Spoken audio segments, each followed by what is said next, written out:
क्या आप अशांत हैं या मानसिक तनाव से ग्रस्त हैं? क्या आपका व्यापार घाटे में जा रहा है? क्या कर्जदार और बीमारी पीछा नहीं छोड़ते? क्या आप अपने दाम्पत्य जीवन को लेकर परेशान हैं? क्यों नहीं आती घर में सुख समृद्धि?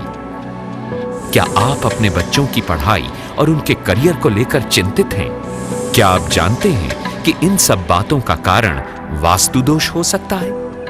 और इसके निवारण के लिए आप मिल सकते हैं वास्तु विशेषज्ञ नरेश सिंगल जी से, जो अपनी प्रतिभा के लिए देश ही नहीं विदेशों में भी जाने जाते हैं। सिंगापुर, मलेशिया, थाईलैंड और दुबई जैसे देशों में ये किसी परिचय के मोहताज नहीं। सुप्रसिद्ध वास्तु विशेषज्ञ नरेश सिंगल जी से देश की राजनीतिक, सामाजिक व कॉरपोरेट जगत की कई बड़ी बड़ी हस्तियां नियमित रूप से सेवाएं ले रही हैं।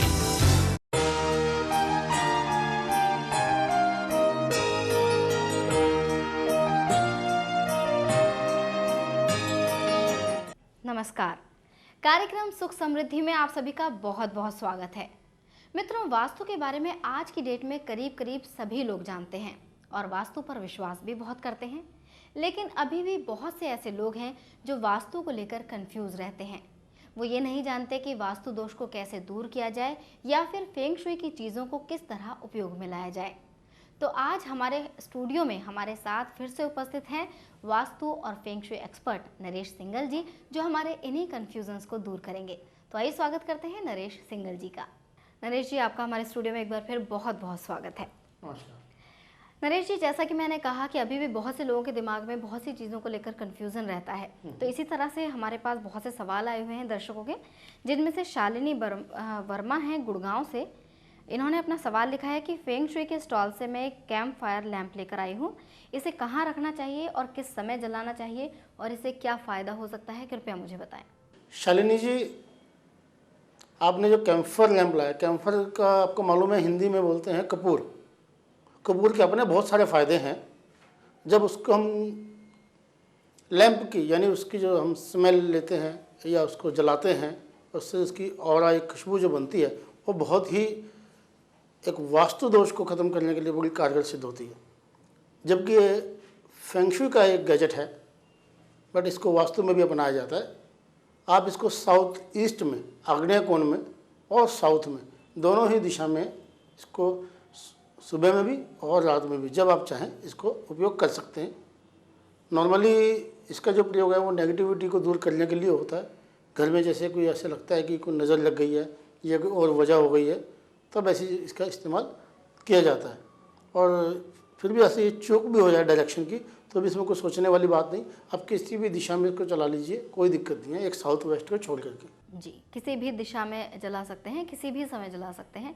इसका जो फ़ायदा होना है वो होना ही है, इसका कोई दुष्प्रभाव नहीं है। अगला एक और मैं पत्र ले रही हूँ। नीरजा जी हैं दिलशाद गार्डन से। इन्होंने लिखा है कि मैंने श्रीयंत्र के बारे में काफ़ी सुना है और मैं आर्थिक रूप से काफ़ी परेशान हूँ। श्रीयंत्र से कैसे समस्या का समाधान हो सकता है, कृपया बताएं। श्रीयंत्र बहुत एक सामान्य और बहुत उपयोगी एक चीज़ है। सामान्य यूँ क्योंकि हर जगह अवेलेबल हो जाता है और इसके लिए ये एक पूजा पद्धति से लिंक रखता है। वास्तु सीधे सीधे ये वास्तु से कोई लिंक नहीं करते कोई भी चीज़, मगर इसको अब जैसे धन संपदा समृद्धि के लिए इसको लगाया जाता है। आप इसको रख करके बीज शक्ति का कई इसमें मंत्र हैं इसके, वो आप एक अच्छे पंडित से पूछ करके इसको लगा सकते हैं। इसको नॉर्थ ईस्ट में इसको लगाना चाहिए या जहाँ पूजा करते हैं वहाँ लगा सकते हैं। देखना चाहिए कि ये श्रीयंत्र सही है या नहीं। दो तरीके से इसमें श्रीयंत्र आते हैं, एक तो स्फटिक के ऊपर बना होता है, एक स्फटिक का बना होता है, दूसरा एक पीतल के ऊपर या तांबे की प्लेट के ऊपर बना हुआ होता है। तो आप इसको जड़वा करके फ्रेम के अंदर भी लगा सकते हैं और डायरेक्ट ऐसे भी लगा सकते हैं।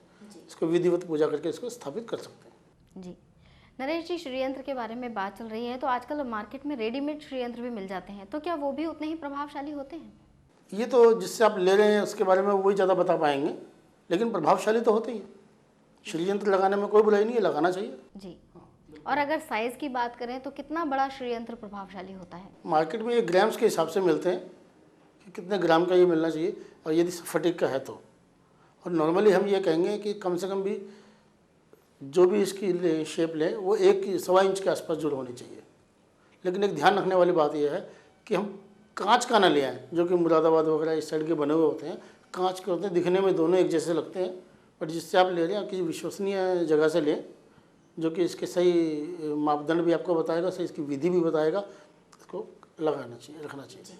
एक और बात जानना चाहूँगी श्रीयंत्र के बारे में कि कौन से धातु का बना हुआ श्रीयंत्र सबसे ज़्यादा प्रभावशाली होता है? स्फटिक। स्फटिक का? हाँ, वो धातु तो अलग होती है जी जैसे आपको कॉपर में या इसमें, लेकिन स्फटिक जब बेस्ट है। जी, यानी स्फटिक का अगर स्फटिक एक पत्थर कह सकते हैं इसको, धातु नहीं होती है, पत्थर है, जी माइन से, खान से निकलता है। जी, और अगर फायदे की बात करें सिंगल जी, तो क्या आर्थिक रूप से ही मदद करता है या और भी फायदे होते हैं? नहीं, स्फटिक पत्थर की अपने आप में एक बहुत प्रॉपर्टीज हैं, बहुत सी खासियत हैं। ये नेगेटिविटी को ऑब्जर्व करता है, जो भी आपका वीक जोन है उसको इन्हेंस कर सकता है, उसको ठीक कर सकता है, आपके मुताबिक उसको बना सकता है जी। ये फ़ायदा है इसका। लेकिन जितना लोग ये सोचने लगे हैं कि सब कुछ श्रीयंत्र से ही हो जाएगा, ऐसा नहीं है। यदि ऐसा होता तो सभी लोग बस श्रीयंत्र लाए रख दें, बात खत्म हो जाए, धनी हो जाए, तो ऐसा नहीं है। खुद वास्तु अपने आप में एक्सपोर्टिंग एलिमेंट है, अदरवाइज तो कर्म तो या काम तो आपको करना ही पड़ेगा, उस डायरेक्शन में मूव तो होना ही पड़ेगा। बिल्कुल सही कहा, कर्म अपनी जगह है और बाकी की चीज़ें अपनी जगह है, ये बहुत सही आपने बात कही है। एक और पत्र है हमारे पास, रिया खंडेलवाल जी का है, कोटा राजस्थान से। इन्होंने लिखा है कि कुछ महीने पहले हमारे घर में भैया की शादी हुई है, जिसमें 2 लोहे की अलमारियां आई हैं।